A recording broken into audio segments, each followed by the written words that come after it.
at man skal sette den hånda her.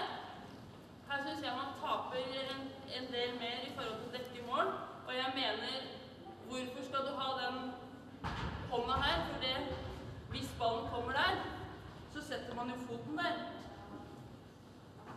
Ikke sant? Det vil jo si at hvis du er her og ballen kommer her, så har du gått alt for tidlig. Så det har noe med timing å gjøre. Så vi skal jobbe herifra,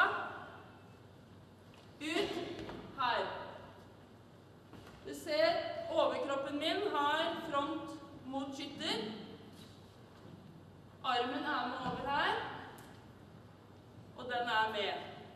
Foten den henger igjen her. Vi opptatt til begge sider. Her. Her skal vi kunne stå i balanse. Skal vi prøve med sånn fart med en gang, eller skal vi begynne å stå helt rolig? Hva synes dere?